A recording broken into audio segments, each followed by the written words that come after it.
We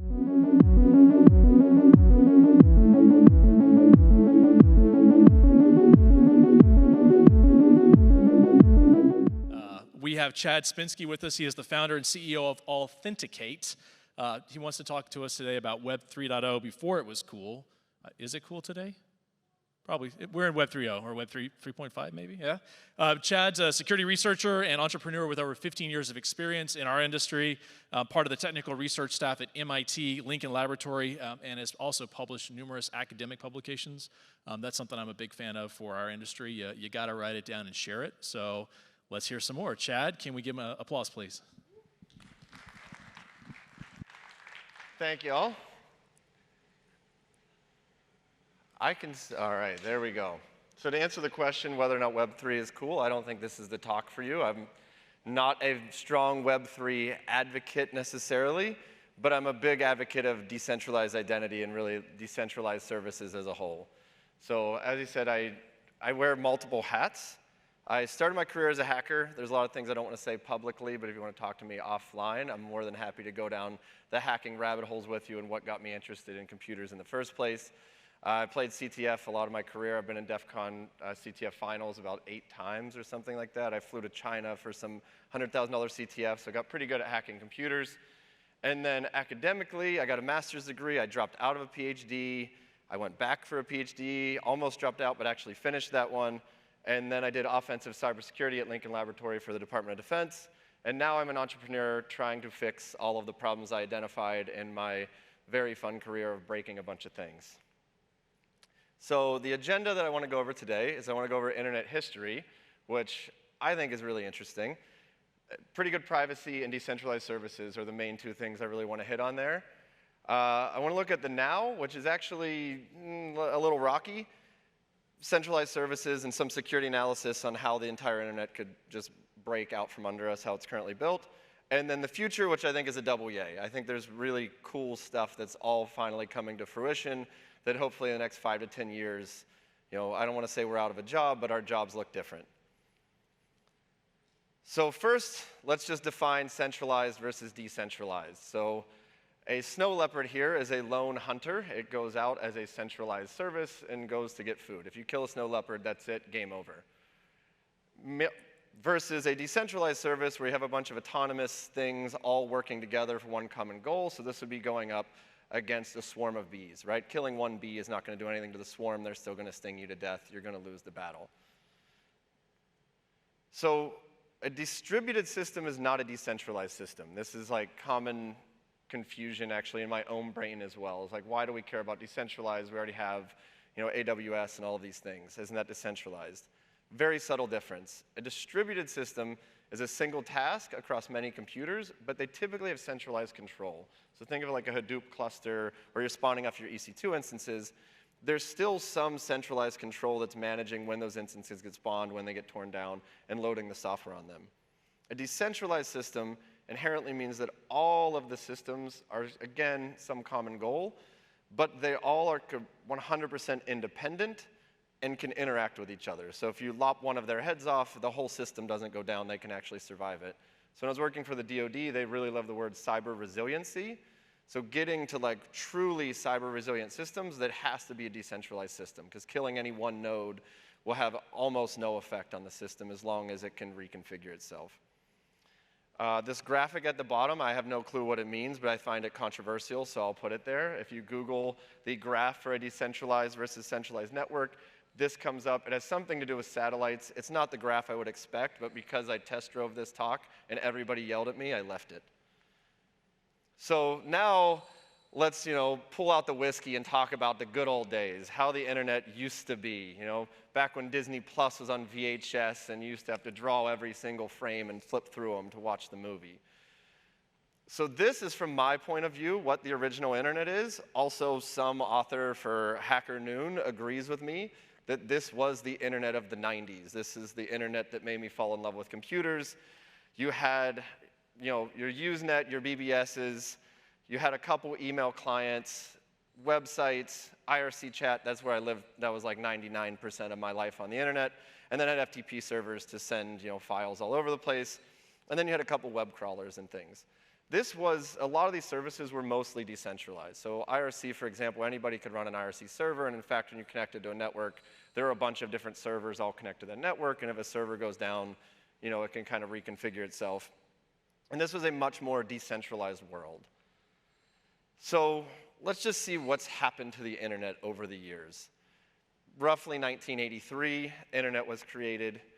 Soon thereafter, we decided, maybe having some encryption and some form of identity on the internet would be a good idea. X509 certs kind of got blessed as the standard way that we're going to have a private key and represent ourselves publicly. PGP came out a couple years after with the goal to encrypt emails. And then TLS finally let us do e-commerce in the late 90s. SAML came out to let us do single sign-ons at work.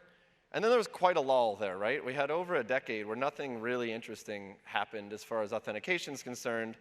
In the mid-2010s, we had FIDO come out with like the U2F keys, the YubiKey type things. FIDO 2 was blessed in 2015, although we still haven't really seen that turn into anything in practice yet. And then very recently, we had a thing called verifiable credentials, and WebAuthn finally hit. So verifiable credentials are kind of a more robust file format to X509 certs. And WebAuthn lets you log into websites with private keys, which TLS has actually supported since the 90s, but we did it again because why not? So what I'm going to talk about today is mostly this hard work that we have to do before we get to a better tomorrow where we can actually have a decentralized authentication infrastructure and self-sovereign identity. So I'm a huge PGP fan. I've never actually used PGP because I find it a pain in the butt. I only do that when I have to email professors who are real big advocates on forcing me to encrypt my emails. But I think they had amazing ideas. And from an academic and a security standpoint, it's incredible. So it was just an encryption program to provide cryptographic privacy and authentication, right? Simply stated, public keys would be bound to your emails, and private keys would be used for signing and encryption. The one small problem, the elephant in the room of this whole thing, came out in a really seminal paper in 1996 on why Johnny can't encrypt. So the problem with all of this is the usability was a nightmare. Trying to actually sort this whole thing out, get your key signed, get the web of trust built, and send somebody an encrypted email that they could then decrypt. The web of trust, as it stands, though, is a wonderful idea. So you build a web of trust with people that you actually trust in real life, and then you use that web to verify new people. So this is actually a picture of a real key signing party where you would go, you would verify that person's identity with an ID, and then you could sign their public keys. So then online, you could look up and say, here if we look at Eva, she doesn't know Sushi. Sushi's a stranger, but through all of these indirect trust networks, she trusts Manuel, I think goes that way, and then Manuel trusts Susi. So when Eva meets Susi, they can verify that, okay, we both trust Manuel, therefore we can trust each other. So rather than going to the certificate authorities today, you would use trust networks that you built yourself, and when you met an untrusted entity, you could very quickly build trust through your trust network that you already trusted. And then the whole idea is that this would expand, and again, there's no single point of failure in this, right? If one of these players goes malicious, the whole web would kind of kick that person out. They'd say, no, I checked, and 99 people tell me that you're not who you say you are. You're out of my network. So now let's go to the internet today. These were kind of the foundations that built where we wanted to go as a society and as technologists. So today, this is what an authentication, typical authentication at your work would look like. I'll walk you through it. So you're going to, from your brain, you're going to input some username into a computer. That's going to go to the website that you'd like to log into. I keep leaning away from the microphone, so let me go this way so I'm not leaning away. That's going to then type in a username. That's then going to send you a redirect from that website that you're then going to type your username and password in this time. But this is to a third-party IDP. So this is not the site that you initially wanted to log into, but it's a third-party, say, Okta or Ping or whatever your company uses. Then you give them your user password. They authenticate you. Then they're going to send you back a token. Sorry, I skipped a step. It's a really simple protocol. Just deal with me here. Then you send them your username and password. Then they're going to send you an OTP code to your phone that then has to go back into your brain, back into the computer, that then you give them the OTP code. Then they give you a token. Then you redirect back to the original website you wanted to log into with that token, and you're done. It's incredibly simple, straightforward, and wildly secure. A couple caveats. There's actually a couple things that can go wrong here. You can get observed typing your password in, so that's somebody shoulder surfing, looking over you, keyloggers, whatever. There's ways you can actually look at the reflection of people's glasses and see what they're typing when they're on their phones. If there's malware on the computer, you're totally done, because they can keylog this whole thing.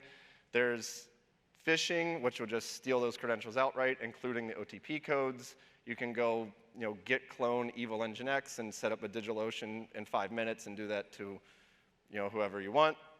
There's also man-in-the-middle attacks. If you could actually, read the network traffic, you could then compromise the IDP. That again, remind you, has nothing to do with the service you're logging into. You're logging into your work email. You get sent to this IDP. If that IDP were compromised, they could break into your account.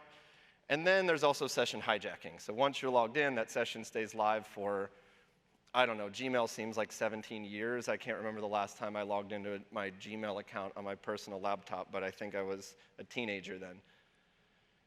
So the attacks here that I think we should really care about, though, as an industry, the credential theft, because it's too easy to implement. It doesn't even require technical skills.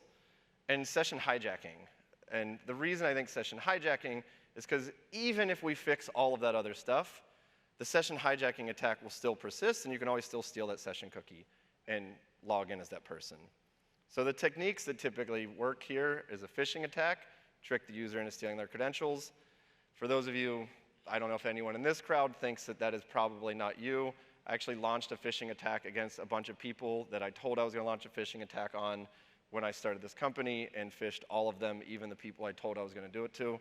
So if you go up against somebody very skilled, timing's perfect, the messaging's perfect, all the lock indicators are perfect, it's pretty easy. And then man-in-the-middle attacks. So these can be technical or not so technical. You can do things as simple as just putting a keylogger in the USB port on someone's computer and letting them type everything in, and then you're just sitting nearby on a Wi-Fi network, just sucking all of that data off. So the internet as a whole, it's all about trust, right? So everything we're talking about here is we want to establish trust with other entities, with businesses, with people that we collaborate with. We want to be able to send somebody a message and not have that man in the middle.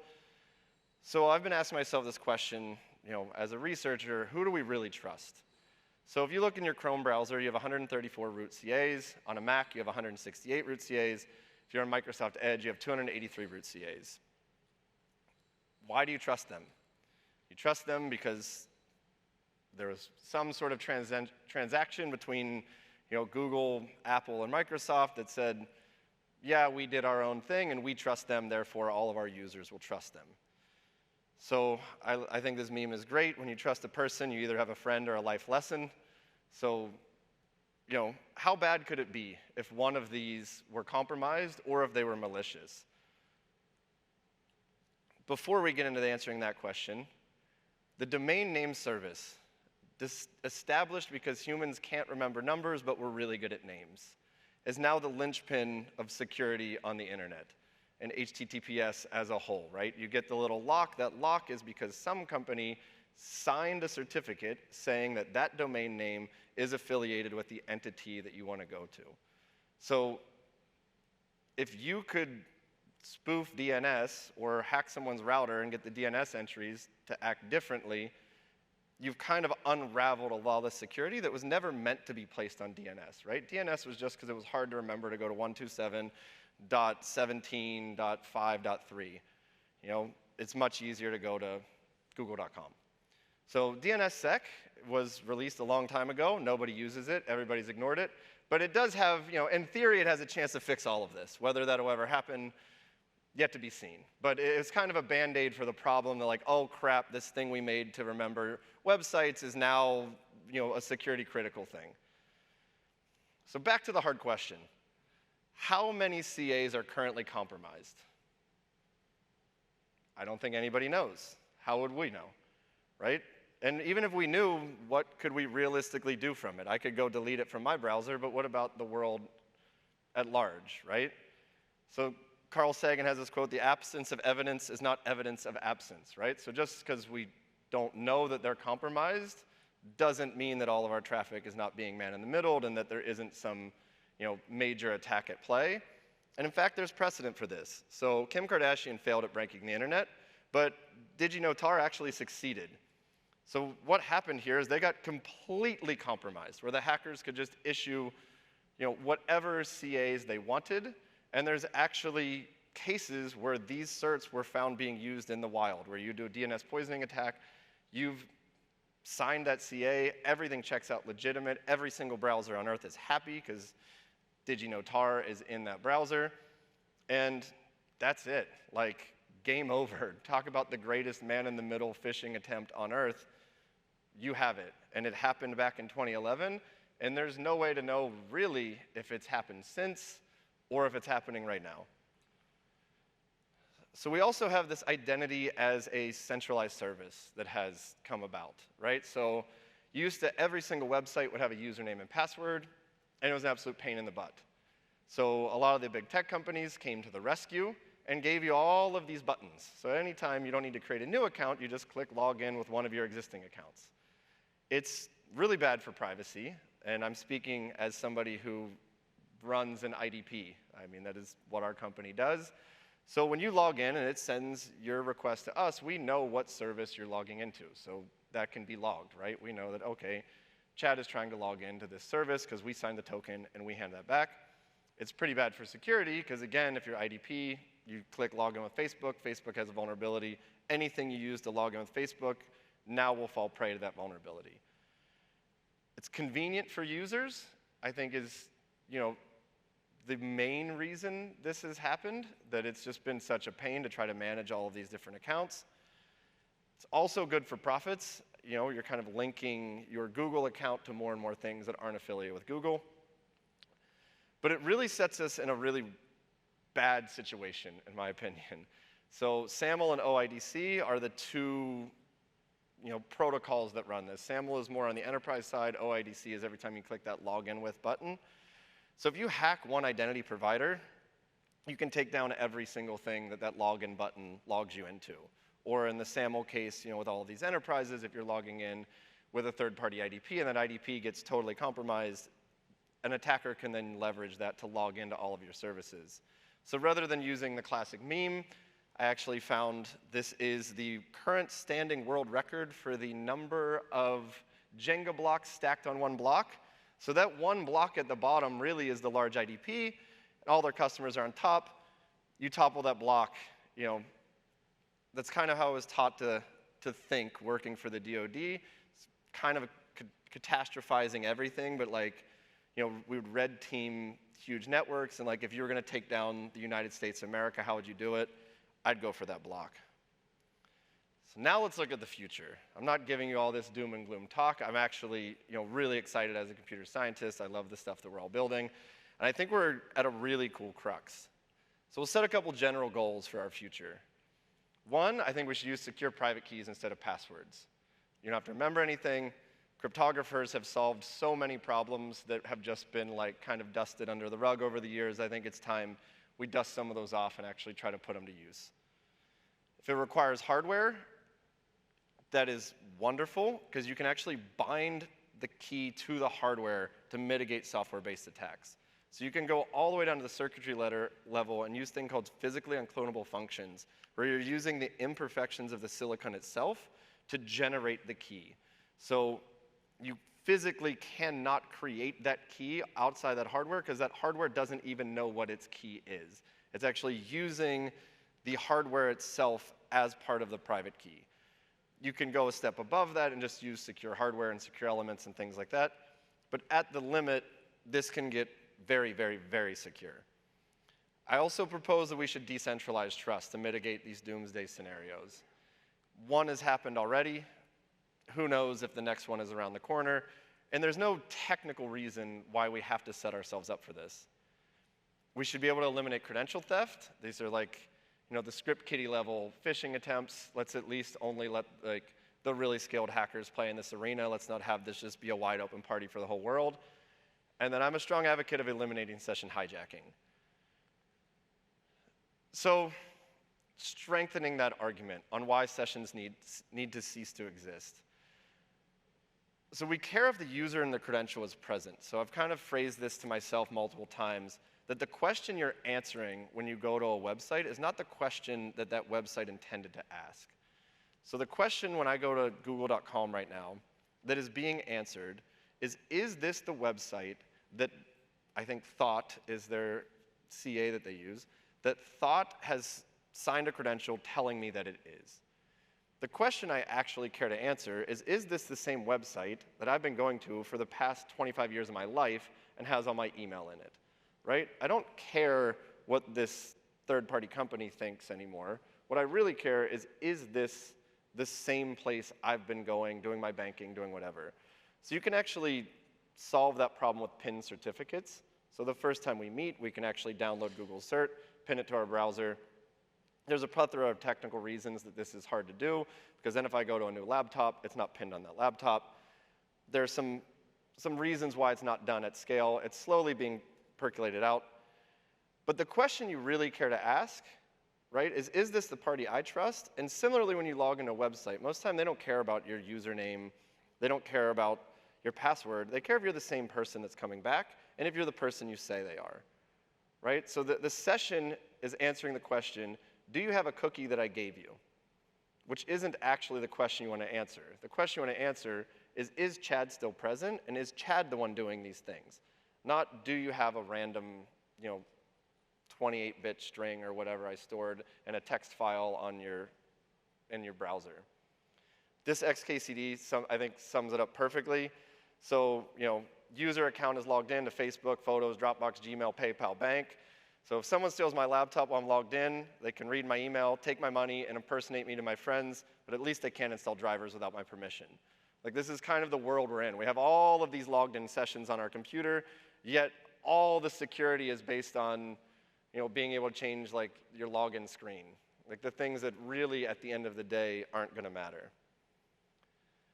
So I believe the missing piece of the puzzle has actually been put into play. So all of the reasons that Johnny couldn't encrypt, the reasons that we had to do sessions on every individual browser. Smartphones, we now have little mini supercomputers in our pockets at all time. And anytime we're near a computer, they can be near the computer, and they can actually proxy our human intent to the digital world. So this is what I've been focusing my research on since 2009. My advisor back then actually had Nokia bricks, where you could scan QR codes and log into computers and open doors. That is like the #1 reason I rented grad school. I'm like, this is the future. Academia is amazing. We're going to solve all the world's problems. And then I figured out that academia stops right at like the publication part.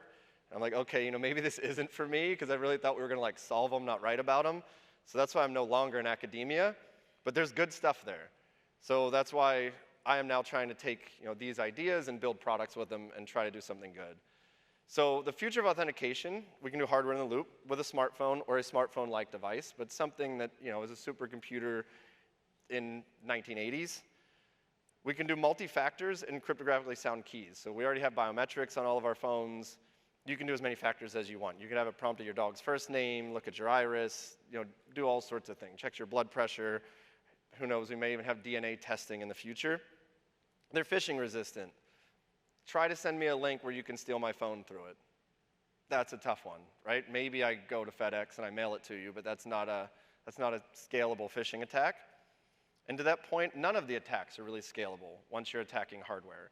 If we really get it to the point where you have to come and take it, that's it. Like, we've at least reduced the attack surface where you can hit everybody on Earth with one O-day, one zero-click exploit, to now running around with masks on stealing phones. And point-to-point authentication, I think, is really critical. So this is going to stop all of those single points, not just from hacking, but say AWS goes down, and all of our IDPs are on AWS. We can't log into anything. Like, I don't know if this has happened to anyone personally, but I've definitely had this in my own life, where like just the service you're logging into is up, but the thing you need to log into that service is down, and it kind of creates this very fractured internet. And there's no reason that the site you're logging into can't remember your public key and query you. And then unique credentials per service. So one of the problems now with all this login with Google stuff, or login with whomever, I don't want to target any particular company, is that tracking has become a big issue, and knowing all the different sites that you log into.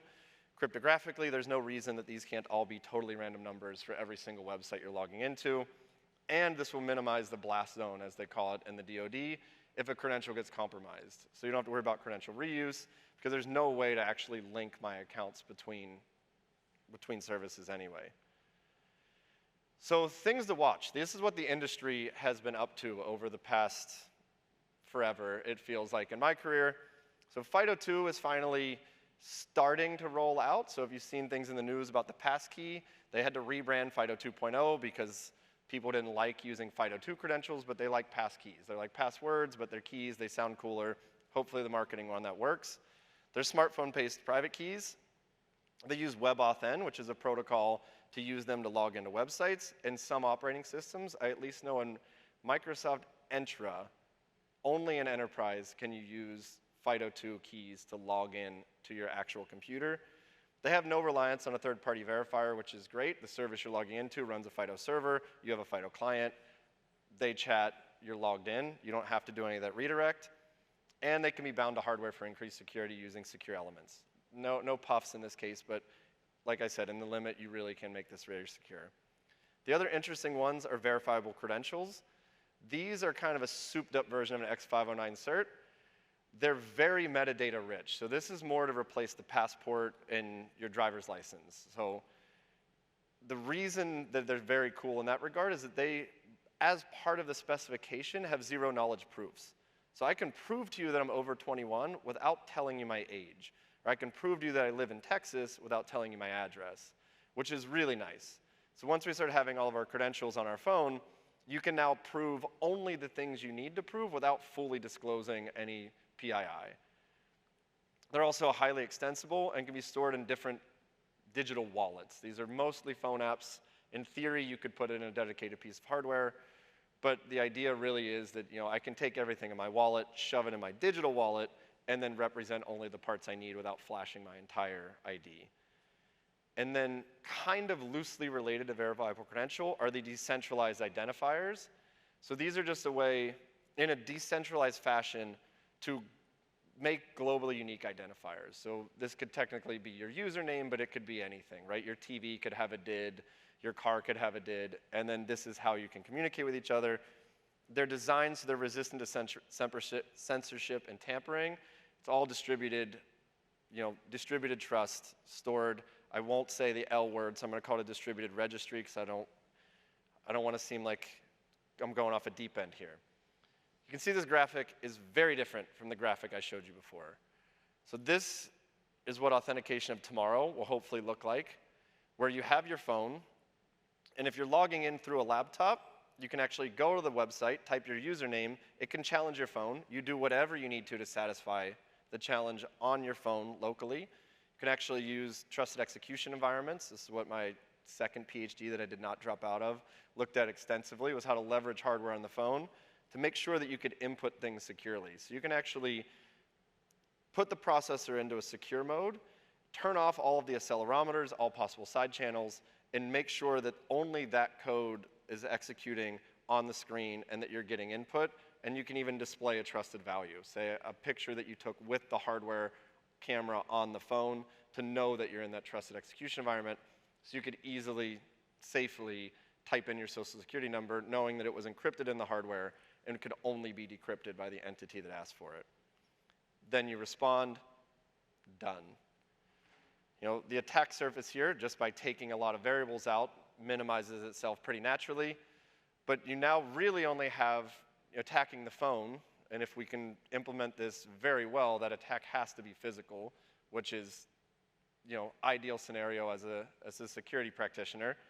Or you attack the server, which again, if done very well, should be a hard problem. Before everybody gets all excited, goes out, decentralizes their lives, there are two gotchas, right? So Johnny couldn't encrypt. Okay, Johnny can encrypt now, but we have a couple things that pop up. So okay, we're going to tie all this to our smartphones. What if my smartphone gets destroyed? This has actually been one of the questions that's been pressing my brain for like the past 15 years. How do we back this up in a way that is decentralized, right? The way that FIDO keys are being backed up, that Google and Apple have decided, is they're just going to take your private key and they're going to sync it to all of your other iCloud and Google Drive stuff. I don't personally love that because I feel like we were just there, we were just about to do it, and they were like, keep it centralized. So now your private key is kind of synced all over.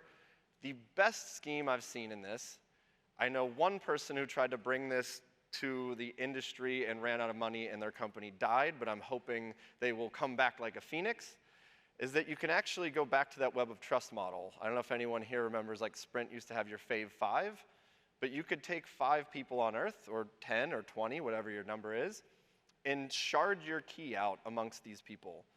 And then in the event that you lose your phone, you could get them to reenact in this cryptographic dance and either reconstruct your private key whole or reconstruct a key that will let you assign a new public key to your DID. It's cryptographically possible. It has been for a long time. And in my mind, I always have like the Captain Planet scene comes into my head where you get like your 4 best friends and they all put their phones together and like, boom, your new phone shoots out of the top. So totally doable, unsolved, but like very much within reach. Like cryptography's been done, it's possible. The last one is the secure interactions on smartphone. I tell you in my PhD, I found a way that TrustZone does this, and it's on all of our phones today. It could be implemented literally right now if like somebody wrote the code for it. Nobody has written the code for it, and nobody has plans to write the code for it, which is a mega bummer. Google had a program called Trusty that just disappeared into the ether, and I've talked to Apple engineers that assured me that that is not a top priority for them. So until we really nail these 2 things down, I don't think we're living in this nirvana. But again, these are doable. I've actually written a lot of the code for the bottom one, and I know someone who wrote all the code for the top one. So we're getting there. So in summary, centralized authentication, I truly do think puts society at risk. Having these CAs was the #1 reason I started this research way back when. How do we get rid of CAs and how do we kind of distribute this? Even if we keep them to bootstrap initial trust, compromising one CA shouldn't be able to take down the internet. Technologies do exist today to mitigate all of these risks. They're in your pockets right now. Your smartphones have everything we need to make this happen. The future is going to be totally awesome, but there's still, unfortunately, a lot of work to be done before this is really deployed at global scales where we're all using this. So I believe in the future we're going to have pants with 1 pocket. You won't need multiple pockets because everything will fit in your phone. You take your house keys, your car keys, your credit cards, any of your medical documents, your passport, your driver's license, all your authentication keys, bang, we can throw them all in one phone. We'll have backup phones like we have backup keys. And we've built a lot of this now for enterprises at my company, so if you want to come and talk to me about what it takes to build this, what it feels like to use it, we have a booth, we can demo it, we can show you this stuff. Happy to chat more. Thank you so much for attending and letting me hang out on this super cool stage.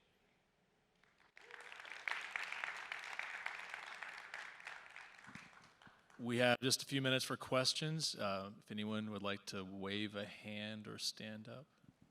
All right, Jason's got you.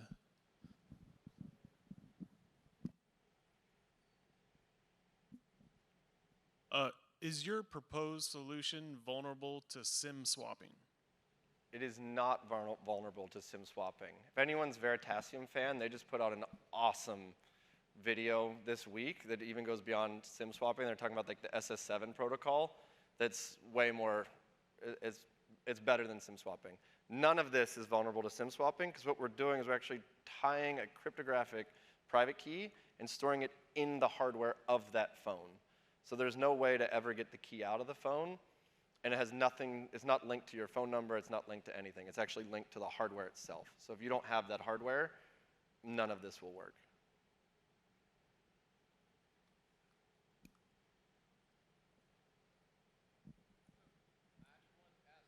Have you thought about, thank you, using something like Shamir secret sharing and SMPC concept to be able to achieve what you're trying to do? Yes, Shamir's secret sharing is exactly what you should do, or what I think you should do. I'm not, but that's also my friend who started a company, that's what they did. So yeah, totally possible that you can shard the key into a K of n to recover your key. And there's, you know, a couple open questions of the best way to do that, because recovering the private key directly could then mean that you could have two private keys in the world, which kind of violates the basic security assumption that the private key is bound to the hardware. So, you know, I think there's some sleeker ways, but there are definitely protocols that leverage that could make this all possible. And if you notice, I tried to stay away from Bitcoin and cryptocurrency because I use the word Web3, but they're looking at that stuff, I think, more than the authentication folks are, which kind of bums me out, because it's like the whole world infrastructure is sitting over here, and it's like people trying to scam folks with NFTs over here, but they're actually doing some like really good security research, but they're like shunned. So I was trying to keep this only in the enterprise space, but that's the only time I've seen it commercialized. I actually done extensive research in it, and my whole thesis was based off it. Would love to share some information with you. And Yeah, that would be rad. thank you.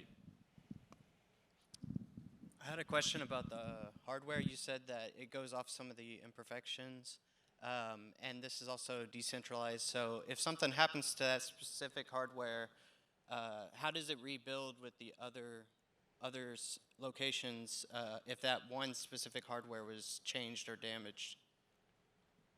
So I'm not an expert on physically unclonable functions. I used to work with some experts on those, and somehow they have ways to build these puffs that can last a very long time. But there's a couple different techniques that you can like physically tie the key to the hardware. But if the hardware gets destroyed, that is kind of like the ethos of this, right? That the key should then also get destroyed.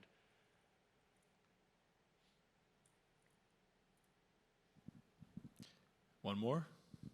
Those were some serious questions. People are listening. All right. How about a round of applause? Thank you very much, Chad. Thank you.